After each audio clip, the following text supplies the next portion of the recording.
Hi folks, it's me. Are you ready for some weekend Contemporary-A-Thon reading fun? Let's do this. Welcome to Stagey Bookish.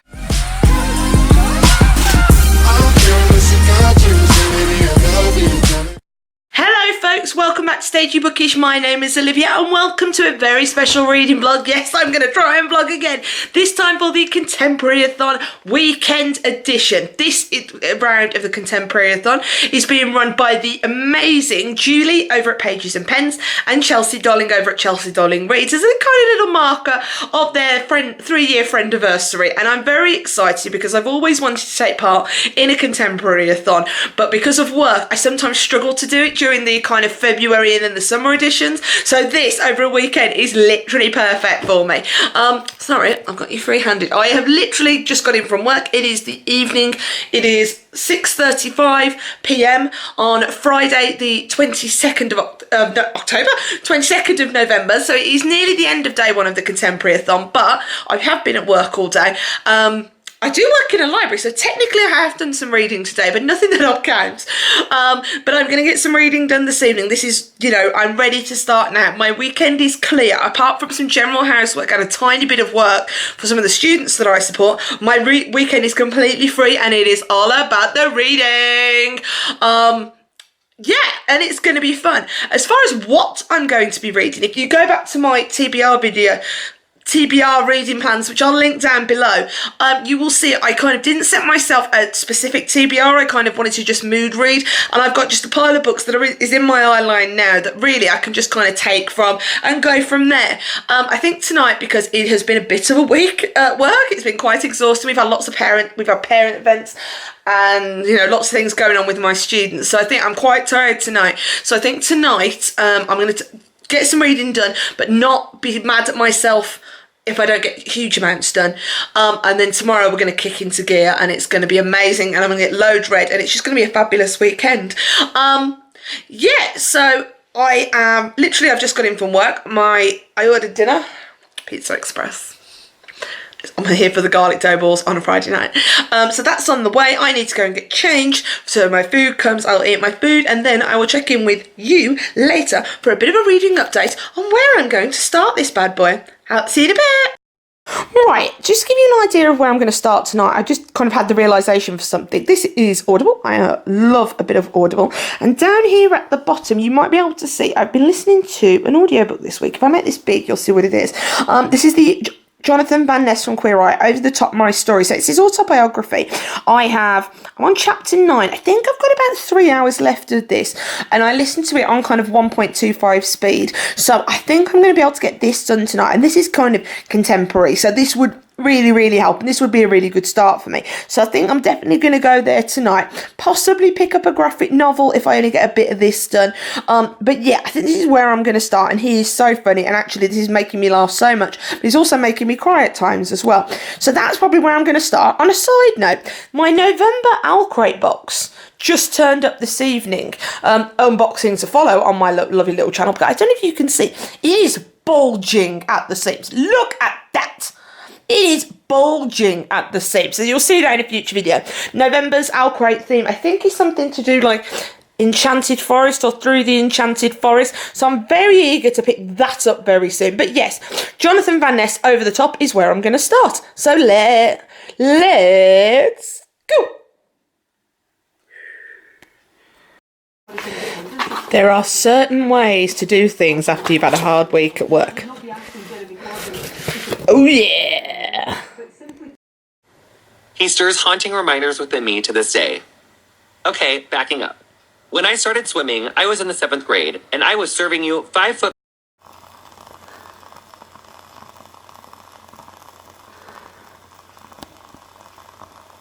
What is up, people? Happy Saturday.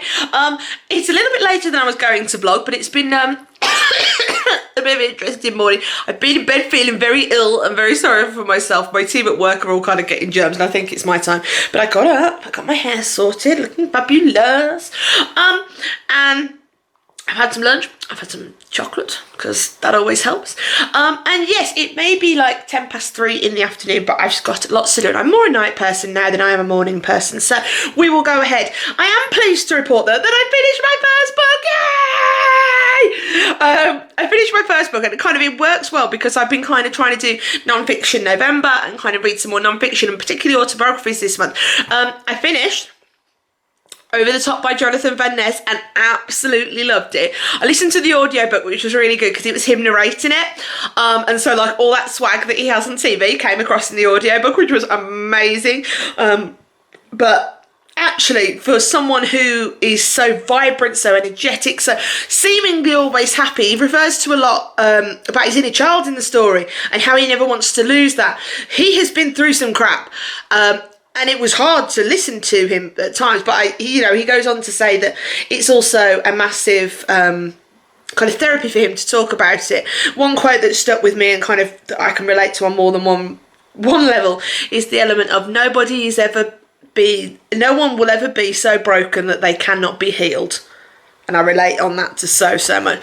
Loved it. I loved it. This is the second of the Queer Eye guys books I've read and actually listened to, because I listened to Tan Francis earlier in the year. Loved that. Loved this just as well. And just a really inspiring read. I can't get over how fabulous he is. And if I ever meet him in real life, I will bow down and I will kiss that man's feet. For the rest of the afternoon, I'm going to go and choose my next book. I've got a couple of graphic novels, so we might knock out a couple of graphic novels, but I will let you know about that shortly. And also I'm going to film a couple of videos. That Owl Crate unboxing I was telling you about yesterday, I'm going to get that filmed, as well as a couple of others, so we're all up to date. I actually have invested in a new ring light as well, so my past couple of videos, due to the weather here, have been quite dark and I've struggled with the lighting, but I have a ring light now. It's like amazing. I feel like really proper booktuber, really cool. So I'm going to set that up. I'm going to do some filming and I will check in with you folks a little bit later on. Bye! Look how cute my new ring light is. Look at how cute he is. Can you see his little body holding on? He's like a little cheeky monkey holding on there. Look at my little ring light. Can we just have a moment for this? So you know I love my theatre. This is a new show that's just launched in London called And Juliet. And is essentially... I'm going to press pause because I don't want to intro. Essentially it's... Ooh... God, everyone wants me. It's using the songs of Swedish producer Max Martin, who's done stuff for like Britney, NSYNC, Backstreet Boys, Robin, any kind of good pop song you can think of, and tells the story of what happened if, in the finale of Romeo and Juliet, if Juliet actually didn't kill herself and went off to live her best life in Paris. I know, right? It's ridiculous, but I absolutely love it. It is banging. Please look this up on Spotify. It is top notch. And hello folks, another reading update for you. Oh my god, I got so much done this afternoon. I filmed like 4 videos just because, I'm exhausted now, but I filmed 4 videos and I've had a bit of a reading flourish in about the past hour and I've managed to read 3 things. 3 graphic novels, but 3 things, all of which are contemporary. Let me just grab these and I'll show them to you. So the one I read was, I'm not even trying to pronounce, This Is Your Name. This is volume 1. By zooming you can see hopefully the people who did the story, and this is kind of focused around a girl and a boy, and let me read you the blurb, it makes more sense. Mitsuha, a high school girl from the town deep in the mountains, dreams of an unfamiliar life in Tokyo. Taki, a high school boy from Tokyo, dreams that he is a girl living in the mountains. As the two begin swapping lives, a miraculous story is set in motion. And it's so cute. I gave this 4 stars. I really enjoyed it, and kind of, you've got people trying to break, these 2 young people trying to break out of the norm, wanting to try different things, live different life, and essentially they kind of swap lives in their dreams. They kind of inhabit each other's bodies. But it's really sweet and it's really cute, and I've just learned there's apparently like 4 more volumes of this, so I'm going to definitely get that on an order. The other 2 graphic novels I read were actually volume 1 and volume 2 of the same series. Satako and Nada. I think I've said that right. If I zoom it in, hopefully you can see who the artist is, because I'm sorry, I'm not going to try and pronounce it. Essentially, this is, you get a charming tale of a friendship between a Japanese woman and her Muslim roommate. So Satako, who, as you look at it, is on the right, brown-haired lady, shares a room with Nada. Yeah, who originally is from Saudi Arabia but was wanted to kind of move out and kind of open her wings, spread her wings and live more. And it tells you essentially their story. What I love about it is just a really warm-hearted way of a look at different cultures and approaching kind of asking questions about different cultures in the best kind of way. I would give this to any child. I would give this to any of my nieces and nephews who are probably around 8, 9, 10, all the way up to, I'd give this to some adults. That's another story. But, so Tako learns about Muslim culture. So, Nada talks about Ramadan. She talks about the expectations for women in Saudi Arabia and more traditional places. But then Nada also learns about Japanese culture and Japanese cooking and kind of expectations for people in Japan. And it was very, very sweet. I gave it 3.5 stars. It was very, very good. Made me think about a lot of the kind of students I work with. I read Volume 1, which is there, and Volume 2, so I've read both. I don't know if I'll continue on with the series yet, but I might actually take these into work because I think some of my students would really appreciate them. So that we are about 24 hours into when I made my first video for the Contemporary-A-Thon weekend, and I've read 4 things! 4 things! 4 things! Oh, what is this life? 4 things, 4 videos, and it's just Saturday night. I've got like a whole another 24 hours at least to get some more reading done. I need to get some dinner, so I'm going to do that now. I've got a couple of choices for my next book. I've got Heartstring by Tom Pollock, which is a UK YA author that I'm really interested in. I still haven't also read Pride by E.B. Zaboy, and I love Pride and Prejudice and any kind of versions and remixes of it. I just love, so I might debate that. I've also got Slay by Brittany Morris and Juliet Takes a Breath by Gabby Rivera. So I'm going to have my dinner. I'm just going to have a breather because I've had a big flourish this afternoon with all this reading, and then I will check in with you a bit later on and I'll tell you what I'm reading next. So, a bit later on, I've made a decision. I've kind of looked over a couple of books, and next I'm going to go for Pride by E.B. Zaboy. So this is a kind of modern, I think it describes itself as a Pride and Prejudice remix. So it's the kind of, you get the kind of the millionaires moving into a slightly, what people perceive as a rougher area of New York. I know the one family name is Benitez, like Bennett, and essentially these guys moving across the street and trying to change the neighbourhood. This is what I'm going to go for. I'm going to go to bed and I'm going to do a bit of reading there. And if my eyes have gone very, very sore. I think it's just because I'm ill and tired. I'm going to do some of the audiobook, and then I will check in with you tomorrow morning. So until then, good night, folks.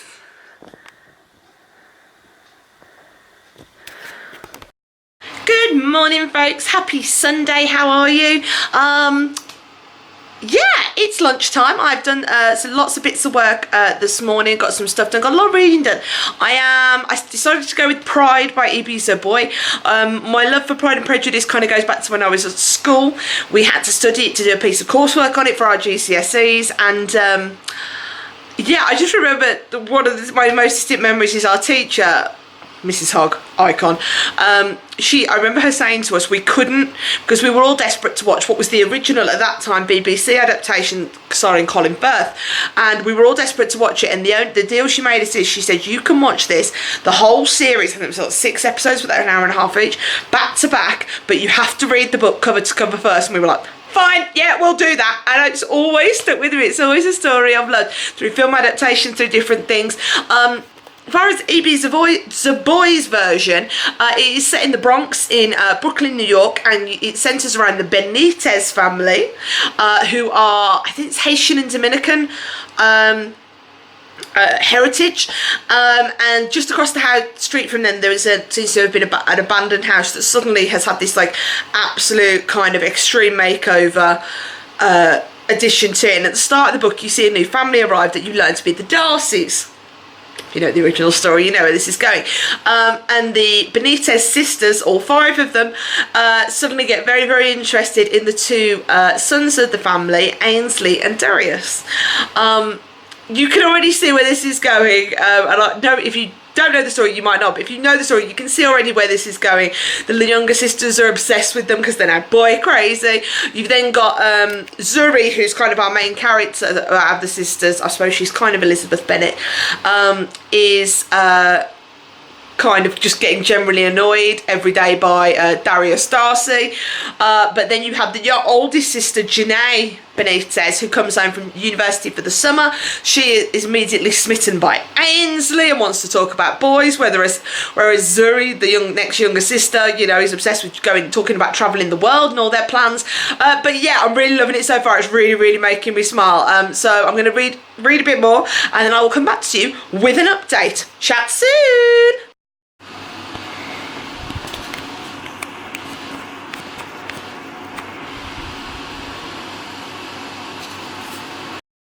Hi folks, reading update for you. I am now on to, I'm 57% of the way through Pride Baby Easy Boy, and it's just making me really smile. It's giving me all the Pride and Prejudice vibes, and I'm really kind of invested, even though I know what's going to happen, I am so invested in these characters, and it's just making my heart really warm. I'm like, yes, this is so good.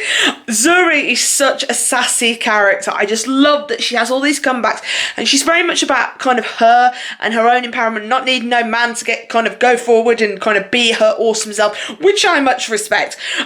Darius is kind of, he seems he's not as kind of dry or kind of as arrogant as, if you like, as Darcy is in the original book, but I quite like that. Don't get me wrong, there's an element of it, but there's something a bit more human about him, which I like.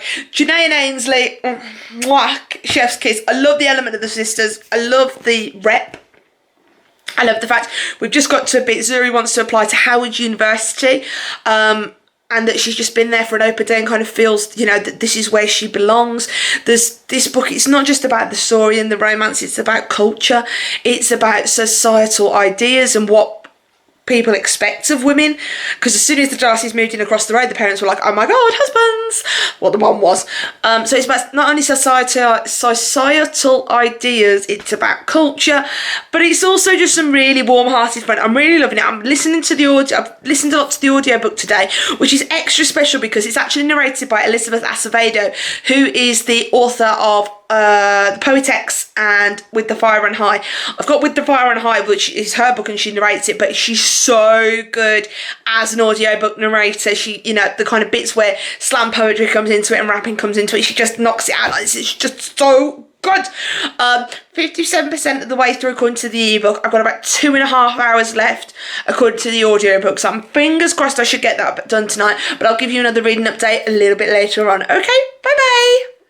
Hi, so it is much later, it's like nearly midnight, so nearly at the end of the Contemporary-A-Thon, but I've really made some good progress with Pride. I've got 1 hour left to listen to, and the speed I listen to, I should be able to get it done before midnight, or even just after, so I will be counting that towards Contemporary-A-Thon. This has been an amazing weekend, got some amazing books written, but I need to get to sleep now because I have to get up for work tomorrow morning, so I will check in with you when I'm back from work tomorrow night, and we wrap up this Contemporary-A-Thon weekend edition special vlog. Night night, folks. And hello, folks. Welcome to the end of this Contemporary-A-Thon weekend vlog wrap up, really. It is Monday evening, 25th of November. Just not in from work, got some comfy PJs on, the heater's on because it's freezing. I just really wanted to wrap this up. I have read so much this weekend, and my first Contemporary-A-Thon, even on the weekend edition, has been the best time. Hello. I was working it out. I've read like over 500, nearly 600 pages this weekend, because I read Let's Work Backwards. So I managed to finish Pride last night with 2 minutes to go before the end of the official end of the Contemporary-A-Thon. 11:58 p.m. last night, I finished Pride Baby So Boy. So good. I gave it 4.5 stars.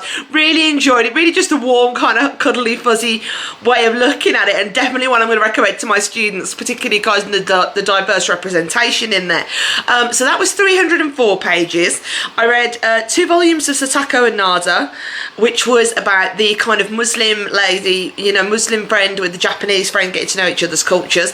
That was 256 combined, so that is 500, 310, 560 pages. I know. I also read Your Name, which I think was in the range of the 176. So 560, 660, 730, 736 pages. And then I also read 150 pages of Your Name, which is the autobiography by Jonathan Ness. 736, 836, 888. 888 pages in one weekend. It's amazing what you can do when you commit your time to it. Thank you to the gorgeous Chelsea and the gorgeous Julie over at Chelsea Darling Reads and Pages and Pens respectively for putting on this weekend readathon. I have loved it, and as evidence, 800 plus pages. I have read a hell of a lot, and quite frankly, I can't wait for the next one. This has been Stagey Bookish. My name's been Olivia, and I will see you on the next video. Bye!